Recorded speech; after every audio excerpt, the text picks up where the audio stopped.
sekandarinya jelas lah.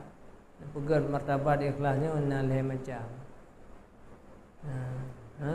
Nalih macam ikhlas. Nalih bo martabat. Nalih bo tingkatan. Jadi tingkatan yang paling tinggi orang beribadat kepada Allah Subhanahu wa taala hanya mengharap syurga dan hanya ya kepada neraka jahanam. Hanya semata-mata untuk mencari ridha Allah. Ini yang dipraktekkan oleh yaitu Rabi'ah Adawiyah. Yang ke aulia. Tuan kata pegang mata dia. Dia berai dia hana puai dia mentan negara rendah tu yang terus kedua. Ada umur 20 tahun han terus ni. Nah yang umur 6 tahun kebetul oleh Allah keikhlasannya. Jadi kedentang tingkat-tingkat tingginya nya hana mesti kurung yang umur 60. Nah yang gangkal oleh Allah ke aulia orang taubat. Makanya aulianya hanya tetap-tetap dah hana paminta aja. Nah domnya gak program beje ke auli. Be nyan ke kau aulia Allah raja aulia syaitan. Hana martabat ke aulianya. Walinya aulianya orang yang dipilih oleh Allah. Sekian banyak orang dipilih oleh Allah sehingga yang terus tingkat wali yang dipilih Allah. Dia nak upu dia lagi ero ada ju. Nah, galak lalu galak je ke aulia. Sebab tu dia gerajah yang terus peng cukup jaya. Anian putra gerah yang toto yang sakit tu jaga pubat sehingga gerak kaulia ku hana yang dunianya rendah san di sisi Allah yang rendah san. Begala je kaulia. Ini putra tugas kitanya ke perintah oleh Allah untuk ibadat. Nadam yang minta gure atah gure yang je kaulia mangai yang je kaulia kan mangat je kaulia nyan syahid gemengan dengan Abu Yazid Al-Bistami. Le plothon gepuasa uro malam ngibadat. Nyambat. Lagi yang tetapi lah udip. Kita yang ngailon no 3 kalau ibadah hana gotro tingkat ron hai gurelung Abu Yazid. Mai kita yang uro sibuk tu jauh belang, sibuk tu jauh laut, sibuk bagi dia program je kau lihat. Nyole plothon kang ibadat. Hana muka bahasa dia paling bawah hana terulam kepada 3 aulia. Jawab li Abu Yazid Al-Bistami. Bahkan hai gurelun lo hanam bacut bila buat ilmu yang ron rumpa lo rumpa. Pegahadra. Galak kata kaulia, galak. Ya coba dua boh. Sunda. Pegak kita lo takua, lahat bada kuah.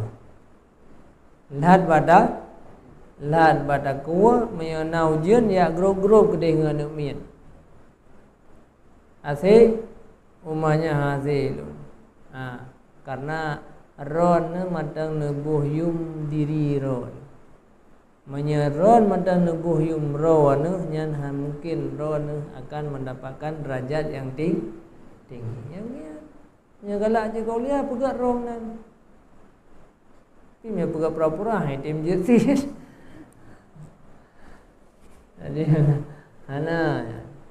Jadi putra itu dalam doa tentang amalan yang dia punya berterima oleh Allah. Pegang roh kaulia. Rai pelung layang ikhlas.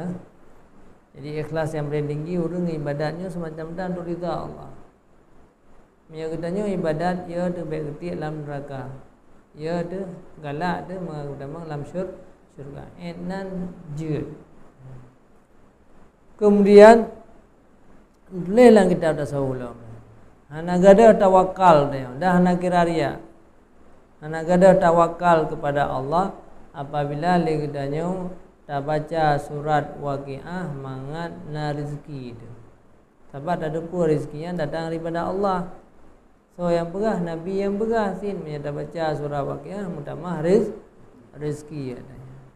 Jadi berarti tak baca surah Waqiah itu nak kira ria kan karena Allah Karena Allah sih teman yang beri rezeki itu Allah ada. Kemudian ketentang gedanyo ya, di dalam mengajar, dalam khatib, dalam ini, dalam itu ya. Jadi menyamakerling dengan ke yang lain memang hana dosa jeut, tetapi hana imbalan pahala yang gedanyo lakukan. Karena ahaku ma akhadtu minhu kitabillah minhu ahaku ma akhadtu minhu ajran kitabullah. Yang paling berhak likata tacok ongkos yaitu mengajarkan agama. Paling berhak, tapi gure-gure katanya mandum di Aceh yang ber dan sumber gelarang katanya. Supaya apa ke? Supaya legedanyo mangan merempek pahala uro akhirat. Minyak kehidupannya aja cow hana dosa katanya. Cuman mangan merempek pahala uro akhirat. Maka natim khatib karena nabi sedekah ada le khutbah. Menyahana nabi sedekah pada tempatnya le khutbah mati hang tim jali. Hang tim hana tim jali dia kata. Nyan hana ikhlas. Hana ikhlas katanya. Hana pahala. Bu yang dilakukannya hana pahala. Benar kira-kira. Jadi menyata ikhlas yang paling tinggi katanya memang mandang jauh. Kemudian le katanya silahkan le bertahap katanya terus keroi. Dan jawaban yang kedua, mesti yang kedua Tuhannya berikhlas yang mudah anak-anak saban mandung. Saban mandung katanya dalam terjalani kehidupannya. Yang dua bina masalah. Masalah keluarga lah, masalahnya masalah je dalam yang dia kepenghambatannya ibadat. Kalau perlu di kalau le orang tengok kadoha menyamin hana tak perlu panutan daripada orang lah. Jadi tantangannya sabar. Baik buat. Kira-kira lagi.